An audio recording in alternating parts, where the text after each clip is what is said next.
इस पार्ट की शुरुआत वहीं से होती है जहाँ से लास्ट एपिसोड खत्म हुआ था। हेन पर एक जंगली शुअर अटैक करने आता है और सही टाइम पर होनू आकर उसे बचा लेता है। पार्ट की शुरुआत में हमें 4 साल पहले का सीन दिखाया जाता है। तब हेन और होनू ने डेटिंग करना जब शुरू ही किया था। होनू हेन को अपना होम टाउन दिखाने के लिए लाया था, जहाँ वो अपनी फैमिली का सबसे बड़ा फलों का बगीचा दिखाता है और बताता है कि जहाँ तक तुम्हारी नजर जा रही है पूरी जगह हमारी है। तभी अभी तक होनू को हेन की असली आइडेंटिटी का पता नहीं था, इसलिए कहता है कि शायद मेरी मॉम अभी हमारे स्टोर में होंगी। हमारी दुकान भी है जहाँ हमारा बिजनेस काफी अच्छा चलता है। मैंने बताया था ना कि हमारी फैमिली यहाँ की काफी इन्फ्लुएंस है। हेन कहती है हाँ सही कहा। फिर होनू को देखकर वो स्माइल करती है। होनू उसे अपनी शॉप पर ले आता है, लेकिन यहाँ पर उसकी मॉम नहीं थी। तो होनू आइस पॉप देता है हेन को, जो हेन को बहुत ही अच्छी लगती है क्योंकि हेन ने इससे पहले कभी भी ट्राई नहीं किया था। होनू से पूछता है कि क्या तुमने आइस पॉप कभी नहीं खाई? हेन कहती है नहीं। होनू कहता है कि क्या तुम्हारी मॉम ने बचपन में भी तुम्हें आइस पॉप नहीं दिलाया? तो हेन कहती है नहीं, जो सुन होनू को उसके लिए बहुत बुरा लगा है क्योंकि वो समझ रहा था कि हेन की फैमिली बहुत ही ज्यादा पुअर थी। तो होनू कहता है कि मैं समझ सकता हूँ। हेन पूछती है कि क्या समझे? एंड होनू कहता है तुम हमेशा होल्स वाली शर्ट पहनती थी हो। हेन कहती है कि वो तो विंटेज स्टाइल है जो मैं खास यूरोप से, बस इतना कहकर रुक जाती है। होनू कंटिन्यू रहता है एंड कहता है कि तुमने जो ये पहना है ऐसे कपड़े मेरी दादी पहनती है। हेन कहती है कि मेरी बात तो सुनो, तुम्हें जब पता चलेगा कि इन कपड़ों के प्राइस के बारे में तो तुम बहुत शॉक होगे। होनू कहता है कि मेरे सामने प्रिटेंड करने की जरूरत नहीं है, मैं समझ सकता हूँ। हेन कहती है ट्रस्ट मी, मैं इतनी भी पुअर नहीं हूँ। होनू का रिएक्शन नहीं बदलता है। तो हेन कहती है कि सच का कह रही हूँ, पर होनू कहता है कि तुम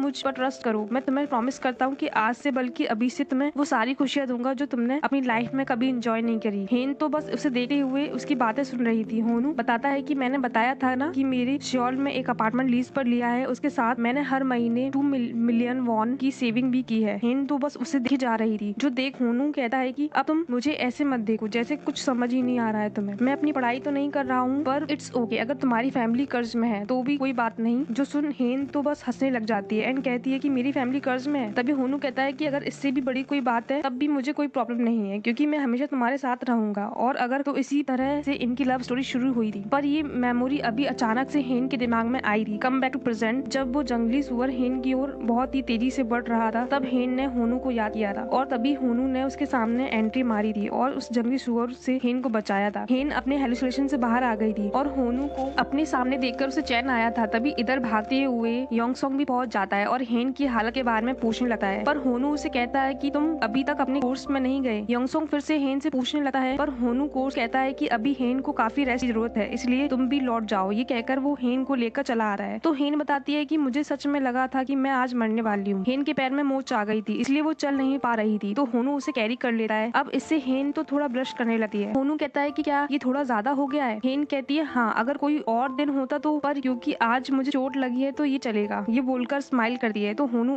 उसे वापस से रिजॉर्ट तक ले आता है। हेन को कैरी करके लाते हुए देखकर सब लोग हैरानी से उन्हें देखने लगे हैं। इधर हेन की मॉम ग्रैंडपा की पार्टनर यानी कि श्योली से पूछती है कि वो शिकार से इतनी जल्दी वापस कैसे लौट आए। श्योली उन्हें बताती है कि एक ग्रैंड शमन ने उन्हें बताया था कि आज उनका शिकार पर जाना उनके लिए खतरा हो सकता है, इसलिए मैंने उन्हें वापस बुला लिया था। तभी सुचोल भागते हुए आता है कि मॉम को हेन की कंडीशन के बारे में बताता है कि हेन को चोट लगी है। ये सुनकर मॉम तो भागा उसके पास चली आती है और उसे डॉक्टर को बुलाने के लिए कहती है, पर हेन कहती है कि मैं ठीक हूँ। वहीं वॉमजा आंटी तो होनू की तारीफ करते ही नहीं थक रही थी कि उसने कितनी बहादुरी से तुम्हारी जान बचाई। होनू से तो डैड भी काफी इम्प्रेस हो गए थे। सुचोल कहता है कि मुझे तो इतने सालों से लगा था कि उसे गन भी चलानी नहीं आती है, तो वो इतने सालों तक बस नाटक कर रहा था। डैड बताते हैं कि वो गन चलाने में माहिर होगा, वरना एक जंगली सुअर को मारना इतना आसान नहीं है। उन्हें मारने के लिए सही जगह पर निशाना मारना पड़ता है। पर हेन की मॉम तो अभी भी कहती है कि वो बस लकी था, अगर उसका निशाना मिस हो जाता। तो हेन बताती है कि होनू के लिए गन चलाना कोई नई बात, वो मिलिट्री और स्पेशल गार्ड टीम का बेस्ट शूटर रह चुका है। जो सुन सुचुएल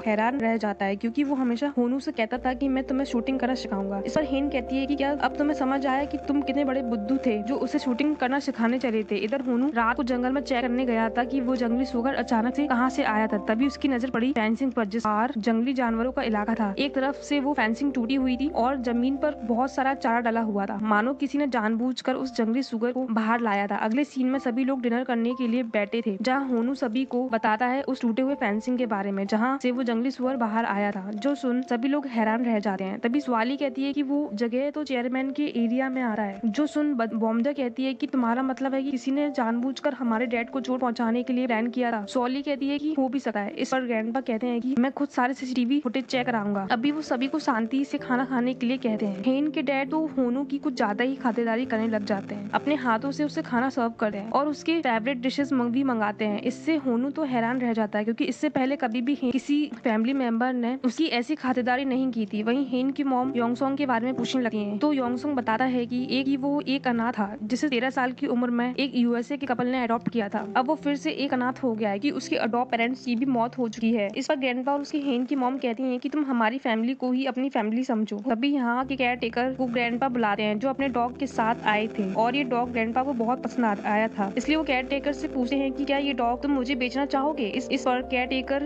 उन्हें सॉरी कहते हुए बताता है कि ये डॉग मेरी फैमिली मेंबर जैसा है क्योंकि इसने एक बार मेरे बेटे को आग से बचाया था। तभी से ये डॉग मेरी फैमिली का एक मेंबर बन चुका है, इसलिए मुझे माफ करना, मैं डॉग को आपको नहीं दे पाऊंगा। ये सुनकर ग्रैंडपा थोड़े अपसेट तो होते हैं पर उन्हें कुछ नहीं कहते। पर योंगसोंग खाना खाने के बाद केयर टेकर के घर पहुंच जाता है और उसे डॉग के बदले 100 मिलियन ऑफर करता है। पहले तो केयर टेकर काफी हिचकिचाता है पर 100 बिलियन वॉन के लिए वो डॉग योंगसोंग को दे देता है। वीडियो पसंद आती है प्लीज लाइक, अगर नए आए तो चैनल को सब्सक्राइब करें। मिलते हैं नेक्स्ट एपिसोड में।